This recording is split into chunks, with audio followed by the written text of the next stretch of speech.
Good morning, students. We were discussing about the Parliament. We are continuing about the discussion of Parliament and its powers and duties. We are going to discuss about how the Parliament, what is the duty of the Parliament on executive. See, to control, guide and inform the government. It is the primary duty of the members of the Parliament. If the members of the Parliament are not able to do this duty, really they are not worth to sit there as the members of the Parliament. Because we have elected them and sent them to Parliament to speak for us, to express our concern to the executive. And the executive has to take care of the people. It is their responsibility. So that is all. The question hour is an important mechanism through which MPs can elicit information about the working of the government. You know, every day there is a question hour. In the parliamentary session, every day it should be there. That's a rule. So, due to some emergency situations, the government may cancel the question hour with the consent of all the MPs or the opposition members. Otherwise, question hour is not cancelled. So, question hour is the time where MPs inform the government about the problems of the people.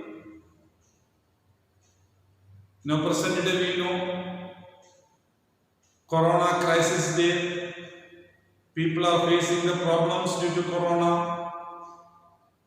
So, it is a responsibility of each MP.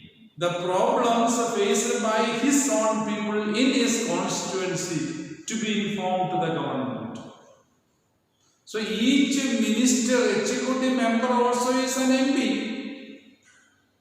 So you may be also knowing, and it is a responsibility of each MP to inform the problems of his own constituency.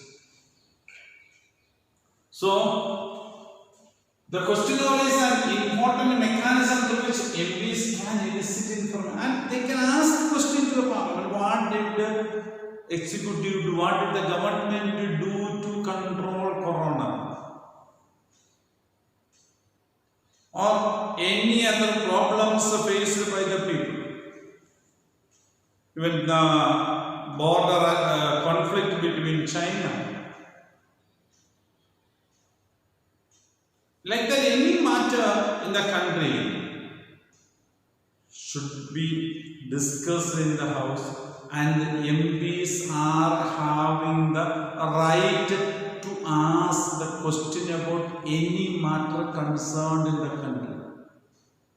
It is not necessary that should be only of his constituency. He can ask a question concerning any matter in the country, not only of his constituency. Such a way the constitution is made. So it is a responsibility of the members of the Parliament to control the executive, guide the executive, which way the executive should go, and inform the executive about the problems of the people and achievements and what should be done. It's all responsibilities of the members of the Parliament. You see, by asking questions, the government is alerted to its shortcomings. When somebody tells about my video in comment box, I come to know there is a drawback in next video. When I should be careful. Many have, 2-3 have commented about echo. I am helpless in that situation. So When you comment only, I will come to know this drawback is there. If nobody comments, I feel it's okay. So when the opposition parties and other MPs inform the government about the problems or drawbacks, it gets alerted. The government gets alerted and takes care and try to do better in next time. So it is a responsibility of the MPs to inform the government about it. So that is what is called. Government is alerted to its shortcomings, the mistakes and problems it faces, and also comes to know the opinion of the people. What is the thinking of the people? Whether the people are appreciating the government, whether the people are critical to the government, whether the people are ready to bear with the government, whether the people are so much angry with the government. All those things will be known when the MPs speak in the parliament. And all the MPs, the ruling party as well as opposition party. So when the ruling party MPs praise the things or say that this is a situation the people are happy with the government, will come to know. Even opposition party cannot simply blame the government if there is no mistake. Simply if they blame, the people will be unhappy with the opposition party only, not with the ruling party. So if the ruling party is not doing good, then opposition parties will blame and the government has to take up the blame, bear the responsibility for that and try to rectify the mistake. Asking questions of the government is a crucial task on every MP. That's an important task and responsibility of every MP of Indian Parliament or the world, any parliaments. If they don't ask questions, as I told you in the beginning, the MPs are not worth to be seated as MPs in the parliament.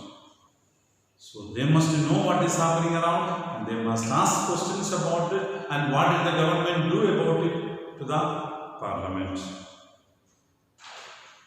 Now let's see, the opposition parties play a critical role in the healthy functioning of a democracy. As I told you, when somebody says, my dear fellow, it is wrong, then only we will come to know sometimes that we have done wrong.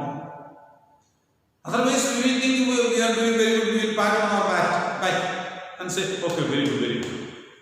When somebody tells that, hey, it is wrong, that is not the way to do the things, we will come to know. So, mainly that will be told by the opposition party in the parliament, because opposition party wants to claim that they are right. They want to say to the public that the government is doing wrong, next time elect us, we will do the best way, this government is not good. So naturally opposition parties alert and active to the wrong things of the government. When they are active and alert to the wrong things of the government, naturally public will also come to know and the government also will be alert, because government knows that if next time if they want to come back to power, people should be happy with it. To make the people to be happy, they must do the things what are needed for the people. Just speeches are not enough. That they will come to know realities. That is all. So, the opposition parties play a critical role in the healthy functioning of a government or a democratic system. The government gets valuable feedback. It tells good things also. See, people are happy with the good activities. Government will say, people will say it's good. The MPs in the parliament will praise the government. So, government knows it is doing good, happy. If the parties are, even opposition parties will support the government if it does good things. Every time they cannot criticize the government. When the government does good things, if they say bad, it is not good, then the public will hate the opposition parties, not the ruling party. So they must appreciate the government. So then the government will come to know it is doing good. So valuable feedback. and is kept on its own toes of the questions asked by the MPs. So MPs are bound to answer. So yesterday, Minister has answered that how many deaths has taken place due to migration of corona on the way. People moved from one place to another. Government has told that it was not having the correct data. So government is on toes to get the information and inform to the MPs. MPs have asked that question. So government will try to get the correct data and inform the MP concerned. So government is on toes, alert, active, because the questions are to be answered. If the questions are to be answered, that is a part of democracy. When somebody asks a question, the other person is ready to answer, he is agreeing with the other party. Okay, there is something I should answer it because I am responsible for it. The responsible person says, who are you to ask me? Who gave you the power to ask? I will not give you. That is possible in dictatorship, not in democracy. Democracy, the government is answerable and accountable to the people. So then only there is a democracy. If government is not answerable and accountable to the people, democracy doesn't exist at all. So that is what the system of democracy kept on toes by the questions asked by the MPs. Membership in the parliament.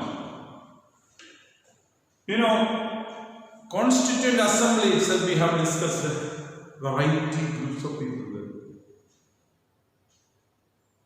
Now we are discussing rural members. There are members who are elected from rural areas who are not lived in cities.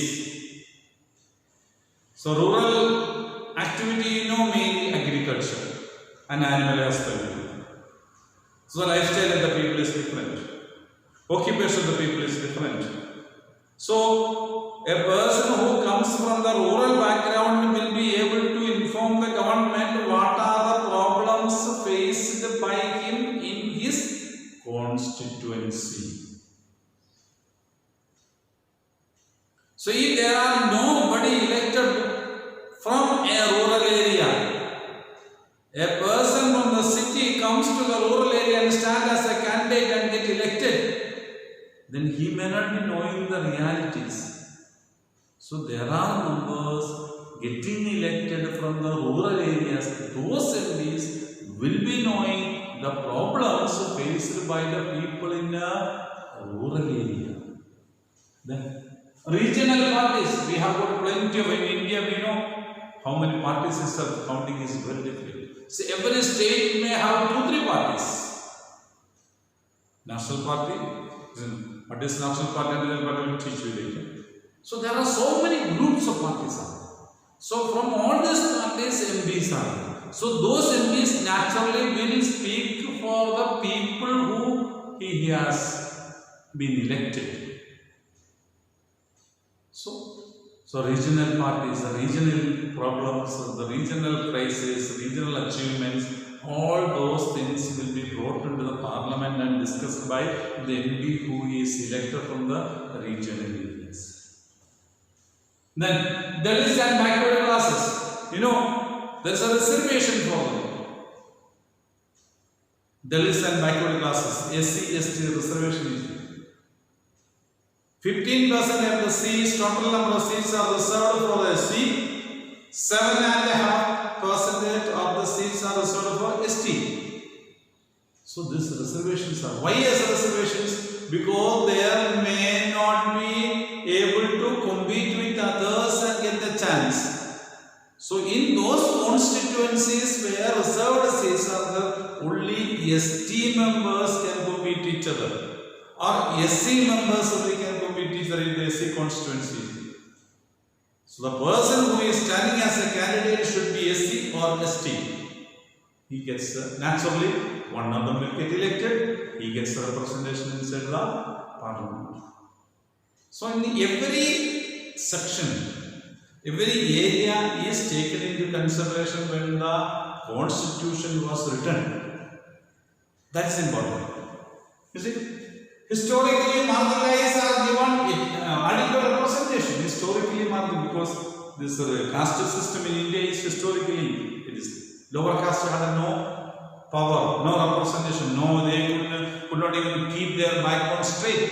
Every time they had to be in front of the lords like this, bend their backbone and be. So now they are made as an MP. So naturally they can stand. And he can tell the problems he faces into the parliament. Because all MPs are having equal rights. So he is able to inform the government, able to speak to the government like executive about the problems of it. Then seats are reserved for parliament for SC/ST. Only 4% of MPs were women in 1950. You must understand, women at present also, you know, how many percentage? Just 11% of total number of seats are occupied by women. You know, 50% of the total population are women, but only 11% of them are there in the parliament. Around 55 or 62 or 62 or 63 MPs are there in the parliament from a women area. So there is an imbalance. There is a move around 10 years ago to have a reservation for the women in the parliament. Now nobody discusses, no talk is there. 10 years ago it was in a horrible discussion. Even the bill was passed in a Lok Sabha, but it failed in a Rajya Sabha for reservation of women. 1/3 of this total number of seats should be reserved for women. So the reservation was planned. Still now, see, when we must understand, but there is an improvement from the position when we wrote the constitution only 4%, from 4 to 11. But it's very slow growth. In many other countries, women are in high positions. Our percentage of the women in the parliament is very high. In India, we know how women were in high positions. The prime minister, there was a prime minister, president was there, speaker was there. Ministers, many ministers were there from the women, from ladies sections. Were there. But total representation in the house, nothing is mentioned. And in the constitution, nothing is written that any reservation for women. That is why they wanted to amend the constitution and make a reservation for the women, 33%. But that has not taken place. That was 10 years ago. Okay, 2014 election time, it was simply discussed. But after that, nobody discussed and stayed. Bill was passed in Lok Sabha. So that is the reservation of women. Now, no discussions are taking place on it. So, all those things, the parliament, the constitutional writers have got all those things and they have.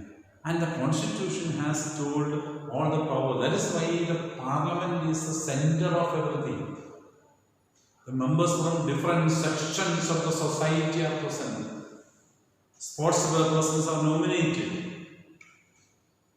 Scientists are nominated. Social reformers are nominated. And elections from different sections of the people, rich and poor, everybody gets elected to the parliament. So like that, parliament is a real representation of the people of the country. That is the reason we must accept that. So, parliament of India, 2 houses are there, Rajya Sabha and Lok Sabha. All the members of the Lok Sabha are directly elected. All the members of Rajya Sabha 232, 3 are elected by the elected MLAs of different states. 12 are nominated to the Rajya Sabha. So the parliament includes the president and 2 houses. Together is called the legislature. So parliament, Indian parliament is a bicameral system. That is Rajya Sabha and Lok Sabha. Lok Sabha is more powerful than Rajya Sabha.